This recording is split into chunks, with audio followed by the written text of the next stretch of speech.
In the previous class, we looked at the general thrust equation, and we looked at an aircraft engine like this, where the air enters with the velocity Va and leaves with the velocity Ve, and we applied the impulse function at section E and section A and calculated the thrust to be IE minus IA, where I is the impulse function, which is nothing but P plus rho u square times A.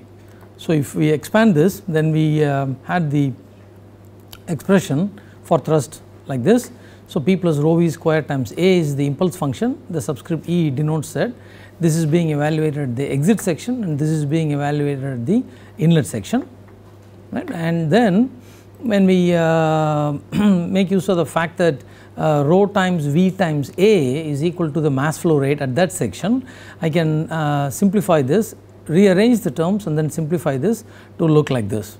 So, we have a momentum term here, or change in velocity here, multiplied by the mass flow rate and changes in pressure. And we argued based on our considerations of forces on pressure force on solid surfaces, that the net pressure force on any solid surface, which is what eventually translates into thrust, has to be evaluated after subtracting the ambient pressure from the local pressure. That is what we argued. So, keeping this in mind, the pressure term in this equation, or the pressure, static pressure in this equation, has to be evaluated with reference to the local ambient pressure. Right. So, local ambient pressure in this case is PA. So, we can then rearrange this or rewrite this equation like this, where this PE is now, you can see that PE is evaluated with respect to PA. So, we have PE minus PA here, and this goes to 0 because PA minus PA is nothing but 0. So, this was where we left our last lecture. And so, to summarize, this is our thrust equation. And let us take a closer look at the thrust equation. So, you can see that there are basically two terms here. The first one involves changes in velocity, and the second one looks at the pressure forces at the exit plane, right. So, and if I look at this term, so the first group of term is usually called the net momentum thrust. So, this is the change of momentum of the airflow rate, or the air that flows through the engine. M dot A is the mass flow rate of air through the engine. So, this times the change in velocity of the air stream as it goes through gives rise to the net momentum thrust. Okay. And the second term is the pressure thrust. If the exit pressure is above the ambient pressure, then the difference translates into a force on the exit plane, and this is nothing but the pressure thrust. If the flow is correctly expanded at the exit, then PE becomes equal to PA, and of course, the pressure thrust becomes 0. Now, in this case, the VE will also be different. So, the situation when PE is more than PA will give rise to a certain value of VE, which is less when compared to the case when PE is equal to PA. Remember, we are talking about a conversion nozzle here. The propulsion nozzle is a conversion nozzle. So, which means that PE cannot be below PA. PE can either be equal to or greater than PA. We cannot have over expanded flow in a conversion nozzle. Now, this term itself with a negative sign is usually classified as the intake momentum drag. This is M dot A times VA. Okay, so that is a negative term, which, so this actually acts as a drag term. Okay, so this difference is what contributes to the net positive thrust from the engine. And this is something that we have to live with. There is nothing that we can do about this. So, this drag has to be lived with. So, under cruise conditions, VA can be quite large. So, we must make sure that VE is even larger than VA to make sure that we get enough thrust from the engine.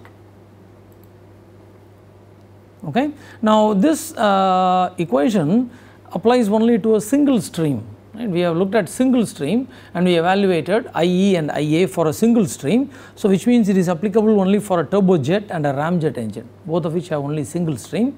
Now, a turbofan engine has two streams, as we already saw. One is the fan stream or the cold stream, another one is the core engine stream or the hot stream. So, we have to modify the expression slightly for a turbofan engine. Now, let us take a look at this. If you want to evaluate specific thrust, right, specific thrust is thrust produced per unit mass flow rate of air that flows through the engine. Okay. Now, why would we want to calculate specific thrust? Okay. Specific thrust actually is very useful as a comparison metric. Let us say that you have two engines. One engine takes in, let us say 500 kg per second of air and produces a certain amount of thrust. Another engine takes in, let us say 600 kg per second of air and produces slightly more thrust. Okay. Now, how do we say which one is better? We need a figure of merit. Is this increase in thrust entirely due to the increase in mass flow rate, or is the second engine really better than the first engine? Right. So, we need a figure of merit that will allow us to make this kind of comparison. So, the correct figure of merit in these cases is the specific thrust. So, how much thrust does the engine produce for every kilogram per second of air that it takes in? So, you give both engines 1 kg per second of air. If the first engine produces more thrust, then obviously that is better, right? I can make the engine smaller. For a given amount of thrust, if this is superior, then the engine size will become smaller, right? So, the specific thrust allows us to make these kinds of comparisons. An engine may be producing more thrust simply because it is larger, but that is of no use to us. Remember, the most important metric is thrust per unit weight of engine. So, the larger the engine is, the heavier it is going to be. So, we want more thrust, at the same time we do not want the weight to increase too much. So, the correct metric in these cases is the specific thrust, which is what is given here, thrust per unit mass flow rate of air that flows through the engine. So, if a given engine produces 1 kilonewton of thrust using a certain amount of air, and another engine requires more air for producing the same thrust, that means the first one is preferable, because it is going to be smaller since m dot A is smaller. The cross sectional area will go down and it is going to be smaller, so it is to be preferred. So, that is the reason why we calculate thrust, specific thrust for these kinds of problems. Absolute thrust is important, but specific thrust allows us to compare engines depending upon their performance. Now, thrust specific fuel consumption is the amount of fuel or mass flow rate of fuel through the engine divided by the thrust that the engine produces. Okay. The mass flow rate of fuel through the engine can be calculated based upon the increase in stagnation temperature that we desire.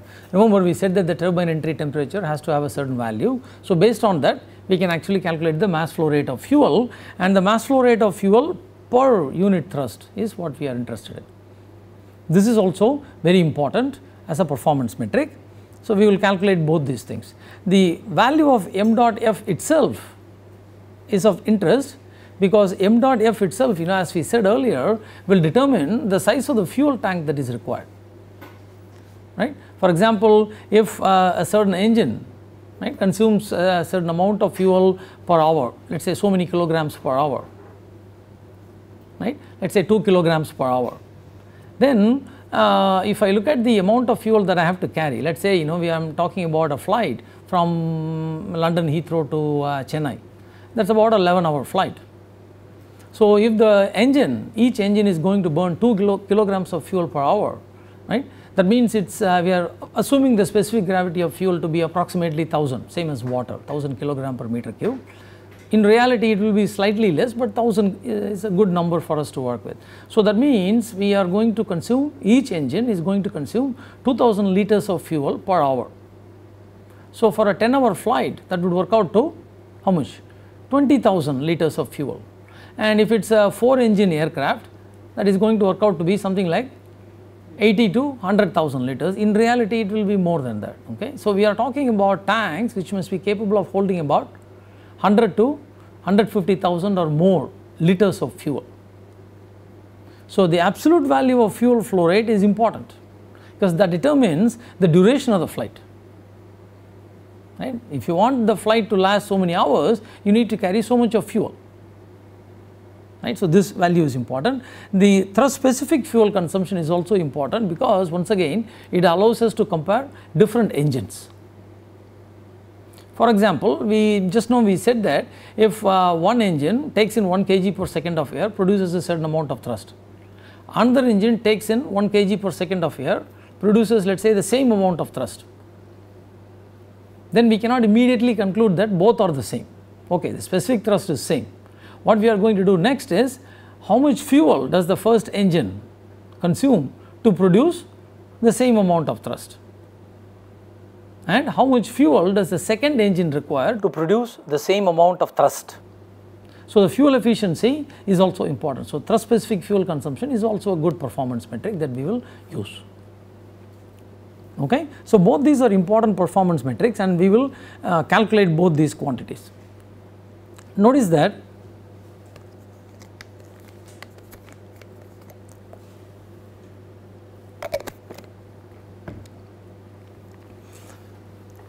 this expression has exit velocity, which is something that we have to calculate, exit static pressure also.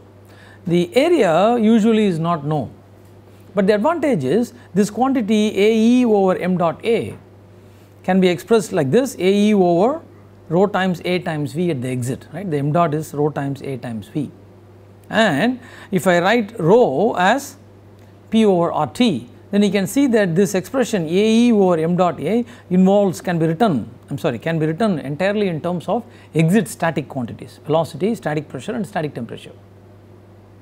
So, if I know VE and PE, I can also evaluate this quantity.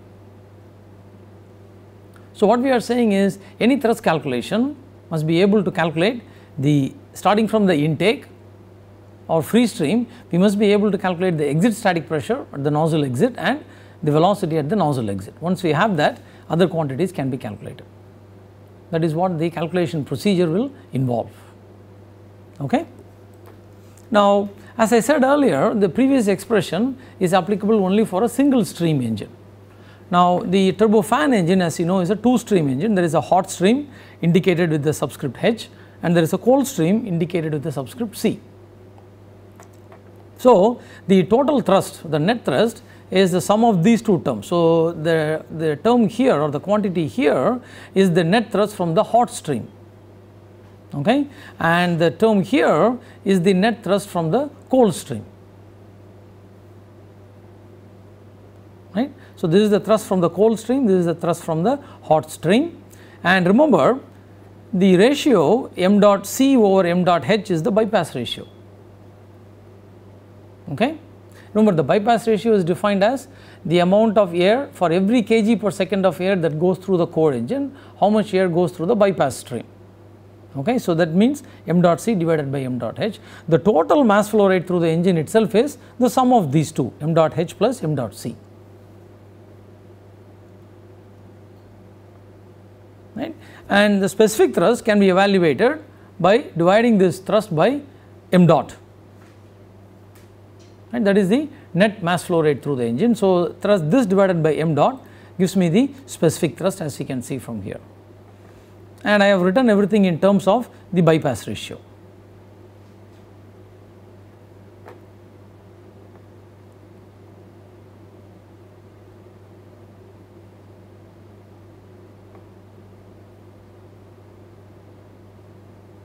Okay. So, the specific thrust for the turbofan engine can be calculated using this expression, and we can also calculate the specific thrust for the turbojet and ramjet engines also with the simplified expression. In fact, if you set B equal to 0 in this, you recover the expression for turbojet. And the thrust specific fuel consumption for the turbofan engine again is nothing but fuel flow rate, mass flow rate of fuel divided by the net thrust that the engine develops. Okay. All right. So, in this case also you can see that I need to evaluate VE at the exit and PE at the exit, other things can be calculated, it is not a problem. All right. So, that is what we are going to look at next. How do we do thrust calculations for realistic engines using the concepts that we have described so far. We have the general thrust equation, and the general thrust equation says that I need to evaluate VE and PE to calculate the thrust, and I also have written down expressions for the efficiency of each component, the isentropic efficiency for each component. So, that allows me to go from one component to another and evaluate one state property to another state property. So, I can just walk through the cycle like that. Okay. All right. So, let us see what we are going to do. We are going to do thrust calculation for a twin spool engine. We are going to assume two spools. There is no loss of generality. if you add one more spool, the calculation can easily handle that also. So, there is no loss of generality in assuming a twin spool configuration, it is easier. Okay. So, these are the conditions that are given to us, these are the operating conditions that are given to us. The cruise conditions are given, either cruise Mach number or cruise velocity and static temperature and static pressure. So, once you are given the altitude and the cruise Mach number, these quantities can be evaluated. Okay, static pressure and static temperature and velocity can be evaluated. We also assume that component efficiencies for the different components like inlet, fan, compressor, combustor, turbine, nozzle, they are all available, that will be given to us, and pressure loss in the combustor is also usually given. If for example a particular value is not given, then we assume the behavior of that particular component to be same as ideal behavior. If component efficiency is not given, we assume it to be 100%. If pressure loss in the combustor is not given, we assume that there is no pressure loss in the combustor. We assume ideal behavior in the absence of any other information, right. Okay. So, the overall pressure ratio of the engine denoted by Rp is also given. This may be given as 30 or 40 or whatever, depending upon the particular rating for the engine. Fan pressure ratio is also given, okay, and bypass ratio B is also given, and maximum allowable temperature, which is nothing but the turbine entry temperature T04 is also given. So, these are quantities which will be given. Okay. Notice that the calculation procedure, although we are doing it for a turbofan engine, it is actually a very general procedure, because if I set the bypass ratio to 0, I recover the turbojet equation. If I set B equal to 0 and the fan pressure ratio to be 1, that corresponds to a turbojet engine. Okay. If I set B equal to 0, fan pressure ratio equal to 1, in addition if I also set the compressor pressure ratio to be 1, then I recover a ramjet, because ramjet has no compressor, no turbine. So, if I set Rp equal to 1, then I recover the ramjet. So, the calculation procedure that we are going to develop is a very, very general procedure, which can be used for all these engines: turbojet, turbofan, ramjet, and also an afterburning turbojet. Okay, it is very general. So, we will go ahead with this. So, these are operating conditions for the engine that will be given to us, operating conditions and other parameters like the efficiencies. In addition, property data is required. Okay. For air, we will take gamma to be 1.4 and Cp to be 1.005 kilojoule per kilogram Kelvin. And for the combustion gases, so we will assume that the composition of the working fluid is that of a combustion gas downstream of the combustor. For all components downstream of the combustor, we will assume gamma to be 1.333 and Cp to be. Notice that the Cp value here is higher than the Cp value for the cold air. Cp increases with temperature. So, we kind of try to take that into account here. Okay. But still we assume the air here to be calorically perfect, and we assume the combustion gases to be calorically perfect. We just have two different gases in two different parts of the engine with different properties, that is okay. Okay. And we will also assume reasonably that the calorific value of the fuel is 45,000 kilojoule per kilogram. This is true for any typical hydrocarbon fuel. Okay. So, these are reasonable things. So, we will assume this throughout, okay, and we will do the thrust calculation based on this assumption. And let us just quickly revisit the twin spool cycle, just to give you an idea. Remember, the free stream state is denoted by A, 01 is the state at the end of the intake, 02 is the state at the end of the fan, 03 is the state at the end of the compressor, 04 is the state at the end of the combustor, 05 at the end of the high pressure turbine, high pressure turbine, and 06 is at the end of the low pressure turbine, EH is at the end of the hot nozzle. In addition, right, in addition there is a fan stream. So, the fan stream goes from 01 to 02, and then from 02 it goes to the fan nozzle. Exit state at the exit of the fan nozzle is denoted as EC. So, the subscript H denotes hot, subscript C will denote cold. Okay. So, what we will do is, starting from the free stream, we will walk through this process diagram, and we will calculate at each state point, we will calculate the stagnation temperature and stagnation pressure. So, starting from static state A, we calculate P01 and T01, P02 T02, P03 T03 and so on until we come here, and then at the exit here we need to calculate VEH and PEH. Similarly, for the fan nozzle we need to calculate VEC and PEC. That is the objective of this exercise, okay, and also mass flow rate of fuel. Right? Those are the things that we are going to calculate. So, let us go back and continue. Okay, so free stream state, let us assume that the velocity is given, static temperature and static pressure are given. That was what we wrote down in the previous slide. So, VA, PA and TA are known. So, from VA and TA I can calculate the free stream Mach number. Okay. I substitute that into this expression here, I can evaluate the stagnation temperature of the free stream T0A, right. Next we go to 1, remember this is the exit of the inlet, right.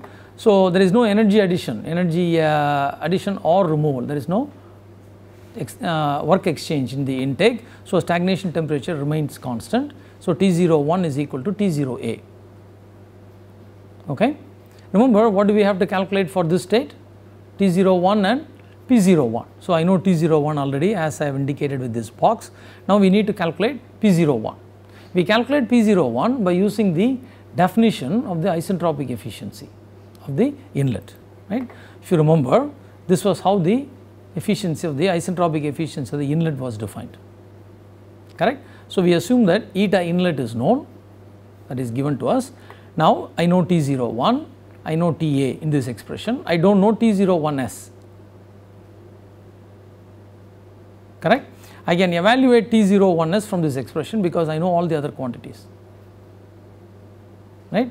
Once I know T01S, right, so I can calculate T01S this way from this expression, correct. T01S over TA is nothing but 1 plus eta inlet times T01 over TA minus 1.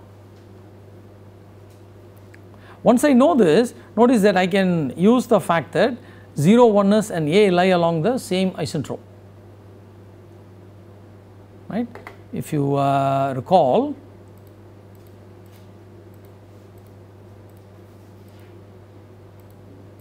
right, 0, 1s, right, and A lie on the same isentrope, right. So, P0 1s over PA, remember P0 1s itself is equal to P01. So, if I evaluate P0 1s, then I know P01, that is what we are going to do. I know T0 1s, I know PA, I know TA. So, I can evaluate P0 and 1s using the fact that they lie on the same isentrope, right. So, that is what I am going to do here. So, P0 1s over PA is equal to T0 1s over TA to the power gamma over gamma minus 1, correct. So, now I know P0 1s also. So, P0 1 is equal to P0 1s, which itself is equal to this from this expression, correct. Is that clear? So, now I have T01 and P01.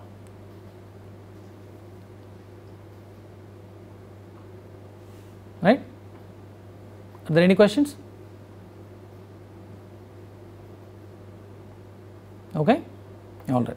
So, we go to the next state, which is state 2. This is at the exit of the fan, right. Now, in this case P02 over P01 is given to us because the fan pressure ratio itself is given to us, right. So, P02 is nothing but P01 times the fan pressure ratio, because that is the definition of the fan pressure ratio. I know fan pressure ratio, so I can calculate P02. So, I have put it inside a red box, right. So, we know that. What do we need to evaluate next? T02, okay. In the case of the inlet, T0 was known, we calculated P0 using the isentropic efficiency and the isentropic relation. Now, P0 is known, so we are going to do the exact opposite, right, the isentropic relationship and the efficiency definition to calculate T0. Okay.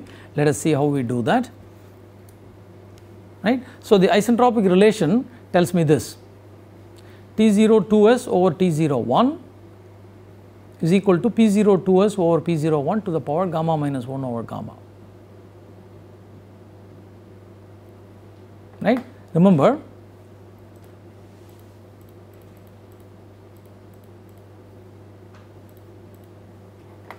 so you can see that T0 2s, and if I raise this T0 2, or these lie on the same isentrope, right. I am going to say T0 2s over T0 1. So, you can see that these states lie on the same isentrope, T0 2s over T0 1, P0 2s is also equal to P0 2, correct. These lie on the same isobar, right. So, I can go back to that expression, to that this thing. So, you can see that because they lie on the same isentrope, I can write this expression, and P0 2s is equal to P0 2. So, I can write this. Do you follow that logic? Is that clear? I am able to write the first equality because 0 2s and 0 1 lie on the same isentrope, and I am able to write P0 2s equal to P0 2 because these two states lie on the same isobar. So, in this expression P0 2 over P0 1 is known, that is equal to the fan pressure ratio, T0 1 is known. So, I can evaluate T0 2s from this, right. I can evaluate T0 2s. Notice that the isentropic efficiency of the fan is defined this way. So, once I know T0 2s from this expression, the eta fan is given to us, T0 1 is known, T0 2s is known. So, I can evaluate T0 2 from this expression. Okay. So, we are now going the opposite way.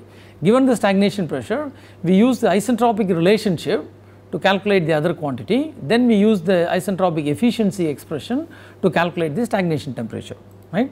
So, that stagnation temperature T0 2 is equal to T0 1, and we make use of the T0 2s value to evaluate it. Okay. So, now I have P0 2 and T0 2. Okay. So, if this is given, then we go this way to calculate that, as we did in the previous case. If this is given, then we go through this way to calculate this. Okay. Next stage, HP compressor outlet. Remember, the overall pressure ratio of the engine is given. So, the overall pressure ratio is nothing but P03 over P01. Okay. So, P03 itself will then be equal to P03 over P02 times P02 over P01 times P01, right. So, I get P03 to be equal to this.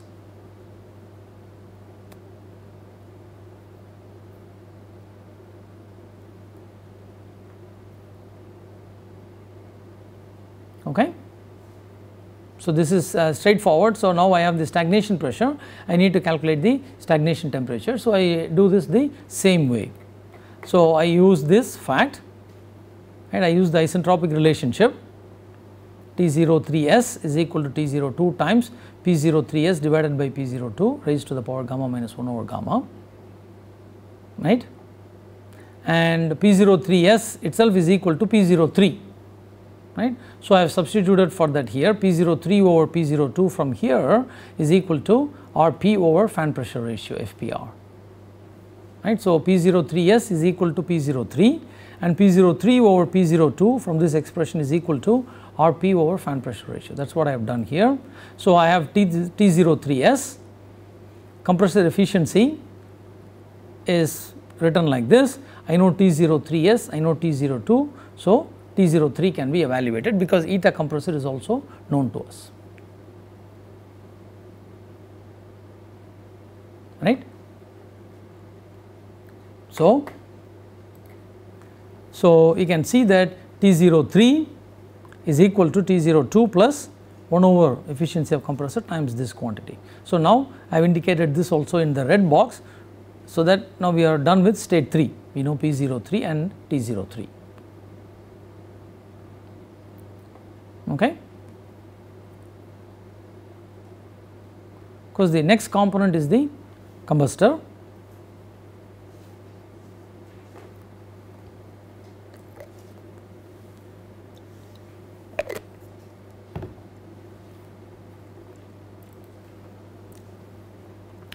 Now again we need P04 and T04. T04 is given, that is the turbine entry temperature, that is given to us. So there is nothing that we need to do for this.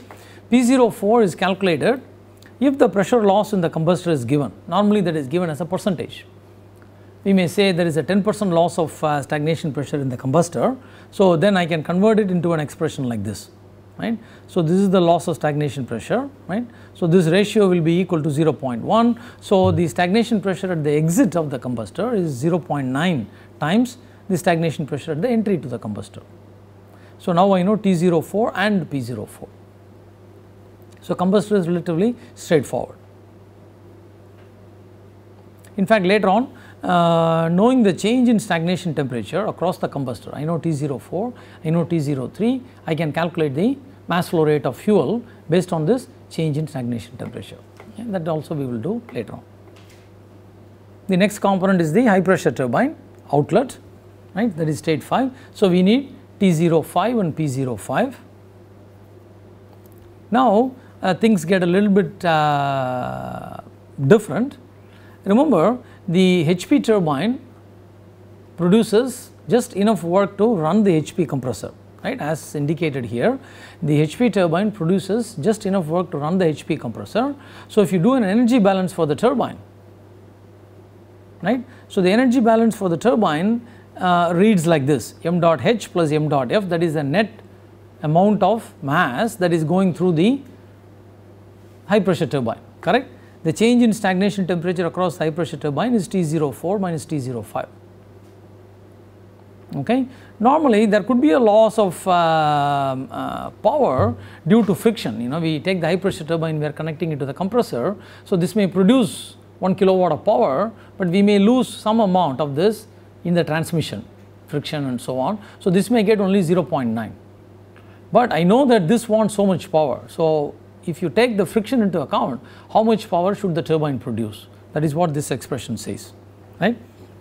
So the power required by the HP compressor is given by this expression, m dot h times Cp times this.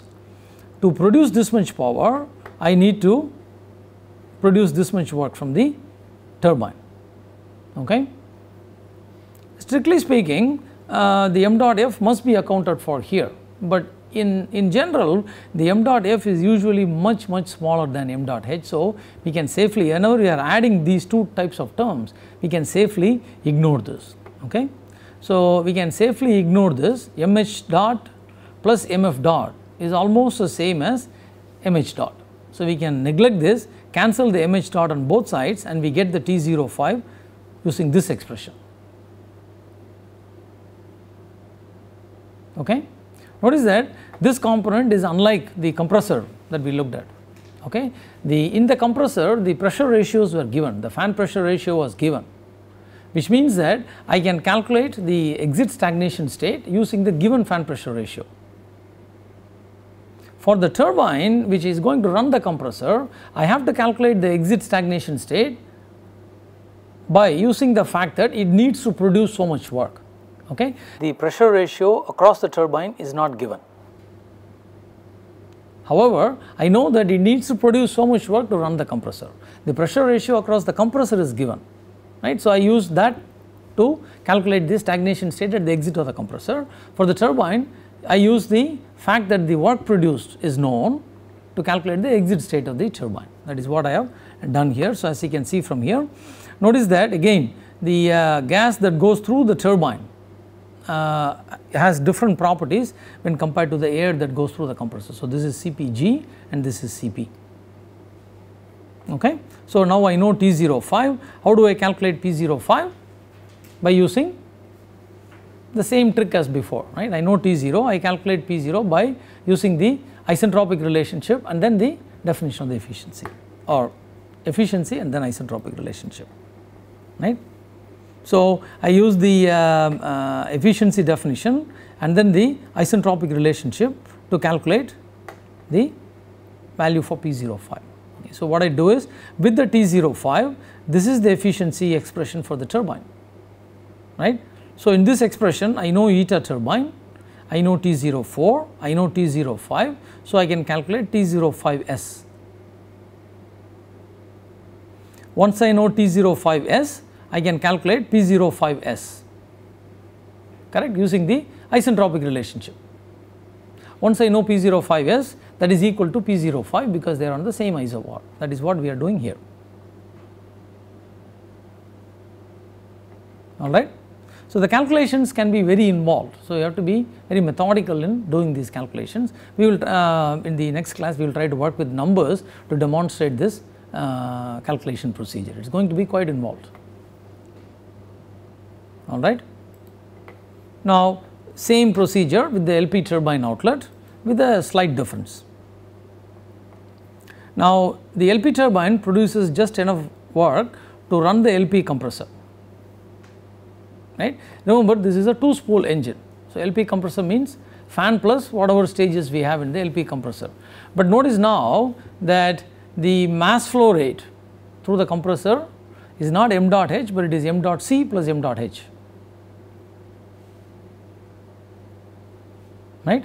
That is the first stage. So, the entire mass flow rate goes through the fan, right. So, the amount of work required to run the LP compressor or the fan is going to be the total mass flow rate times Cp times change in stagnation temperature. Okay. By LP compressor, what we mean here is the fan. Once again, the amount of air that goes through the LP turbine, however, is only m dot h plus m dot f. Okay. With the m dot f being small, I can neglect this in comparison to this and I can simplify this expression. Okay. But this is a very important difference from the previous case. The HP turbine runs the HP compressor, but the HP compressor is part of the core engine, which means only m dot h kg per second of air goes through the HP turbine or the HP compressor, right. The LP compressor or the fan is located outside the core engines, which means that total mass flow rate is going to go through that. So, I can evaluate T06 from this after making use of the fact that m dot f is much smaller than m dot h. So, I have been able to write this in terms of the bypass ratio. So, T06, the stagnation temperature at the exit of the LP turbine, can be calculated.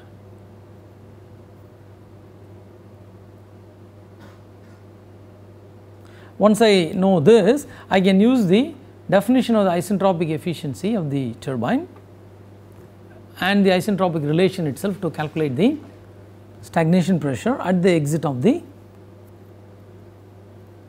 LP turbine. Okay. So, let us see how that is done. So, that is what we have done here. Notice that we use the definition of the isentropic efficiency of the turbine to calculate this quantity, and then we use the isentropic relation to calculate P06S. Once we have P06S, then I can calculate P06 because they are both equal to each other. That is what I have done to calculate this, and we have put both these inside the red box. So, now we are done with state 6 also. So, what follows from here is the nozzle, and remember, the nozzle analysis for the nozzle has to be done carefully because there are two possible states. One, the flow is choked, another one, the flow is not choked. Okay. So, that is what we need to take into account when we do the calculation for the nozzle. Okay. Let us see how this is done. Are there any questions so far? So, let us see how the calculation for the nozzle is done. So, we will first do the calculation for the hot nozzle. Okay. So, the outlet of the hot nozzle, the state at the outlet of the hot nozzle is denoted by EH, E for exit and H for hot. Okay. And remember, we need only the static pressure, static temperature and the velocity at the exit of the nozzle, not the stagnation quantities. Okay.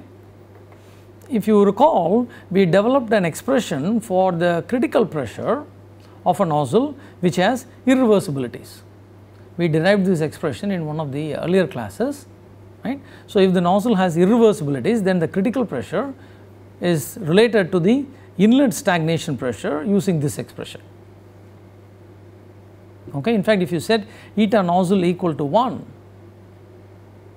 right, you will recognize the term inside the bracket to be nothing but 2 over gamma g plus 1, which is what we have in an isentropic case. Right. So, in the case when there are irreversibilities in the nozzle, this is what the critical pressure is. So, we evaluate the critical pressure. Remember, we know P06, right, we know P06, I know eta nozzle and I know other quantities. So, once I have P06, I can evaluate the critical pressure using this relationship. So, that is what I would do next. Once I evaluate P06, I evaluate the critical pressure. Then I compare the critical pressure with the ambient pressure. Remember, we are given the ambient pressure and the ambient temperature, right. So, I know the ambient pressure. So, I compare the critical pressure with the ambient pressure. If the critical pressure is for the given value of P06, if the critical pressure is greater than the ambient pressure, then I know for sure that the nozzle is choked, and the exit pressure PEH is nothing but the critical pressure itself. Okay. So, as soon as I have P06, I do this evaluation and then I make this determination. If P critical is more than P ambient, then the nozzle is choked and the exit static pressure is the critical pressure. Otherwise, the nozzle is not choked and the exit static pressure is equal to the ambient pressure. Okay. So, this allows me to evaluate the exit static pressure immediately. What I need now is the exit velocity. Once I have the exit velocity, remember there is no energy addition or removal in the nozzle, which means the stagnation temperature at the exit, nozzle exit, is the same as at the inlet. There is no change in stagnation temperature. So, if I have V, then I can evaluate the static temperature, or if I have the static temperature, I can evaluate the velocity at the exit. Okay. So, I need only 2 quantities at the exit, right. Oh, is this procedure clear? Okay. So, how do we calculate the static temperature? We derived this expression in our earlier lecture, that if the once the exit pressure is known, I can write the exit static pressure is known, I can write the exit static temperature using this relationship. Right. This was what we derived in our earlier discussion involving the nozzle. Right. Let us quickly go back and take a look at that. So, if you remember, this was what we did earlier, right, and in fact, if you do this,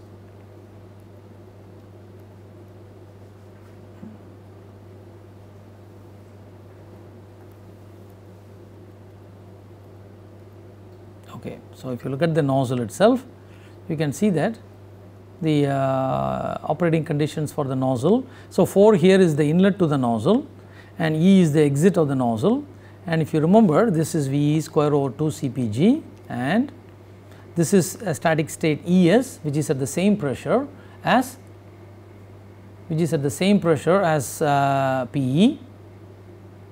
right, and this is VES square over 2 CPG,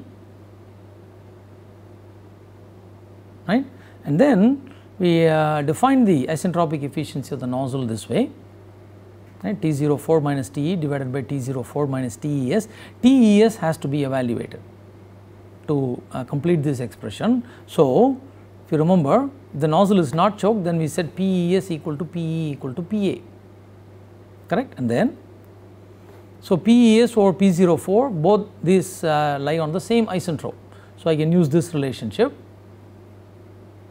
right, from which I calculated my TES. Once I know TES, I can calculate TE from the definition of the nozzle, or once I know TES, I can calculate VES square, right, and then I can calculate VE from the definition of the nozzle efficiency, right. So, once I know the exit pressure, I know PES, and once I know PES, I know P04, I can calculate the exit velocity in this case when the nozzle is not choked. Similarly, when the nozzle is choked, right, then this is the process that we went through, and remember the VE is now equal to the speed of sound, and we went through this, right. So, TES can be evaluated, and once again PES is also known. PES is equal to PE, same as before. Once I know the exit pressure, I can calculate the other quantities. Okay. For example, if I know TES, right, or I am sorry, if I know the exit pressure, then I know PES. I know P04, I know T04, I can calculate TES. Correct. And then once I know TES, I can calculate VES square over 2 CPG. Once I know VES square over 2 CPG, I can calculate VE square over 2 CPG. Okay. So, this is the expression that we are using now to calculate, because I know the exit pressure in both cases, right. PE is equal to PES, right. Once I know PE, I know PES, then I can use this relationship to calculate TES. Once I know TES, I know VES square over 2 CPG, and then I know VE square over 2 CPG. So, once I know the exit pressure, exit static pressure, I can calculate the exit static temperature, and VEH can be evaluated, that is not a problem, right. Notice that here we are evaluating the exit static temperature by using the fact that PEHS is equal to PEH, both are on the same isobar, that is what I am using here. And once I have this, I substitute the value for TEHS here to evaluate TEH. Okay. So, what I am doing here is, once I know the exit static pressure, I know PEHS. Once I know PEHS, I can evaluate TEHS, right. As soon as I know TEHS, I can evaluate TEH from this expression, that is what I have written here. Is that clear? Go ahead. Because the TEHS is required here. The TEHS is required here. Notice that the numerator here is nothing but VEH square over 2 CPG, right. The denominator is VEHS squared over 2 CPG. So, I need this, and then I can get this. Once I get this, I can get this. And notice that this term AEH over m dot h can also be calculated this way.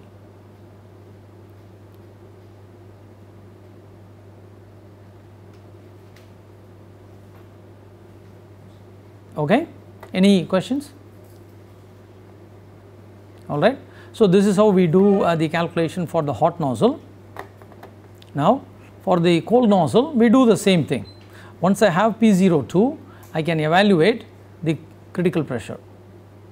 I evaluate the critical pressure, compare that with the ambient pressure, and if the critical pressure is more than the ambient pressure, then the nozzle is choked, and I state that the exit static pressure is equal to the critical pressure. Okay. Otherwise, the nozzle is not choked and the exit static pressure is equal to the ambient pressure. So, same as before. In fact, the procedure is in the hot and the cold nozzle are the same as before. Okay. So, we do the same thing here. So, we use the definition of the nozzle efficiency, right. So, once I have the exit static pressure, once I know PEC, I know PECS. Once I know PECS, I can evaluate TECS. Once I know TECS, I can evaluate TEC using this expression. Once I know TEC, I can calculate VEC using this, and again this ratio can be calculated like this.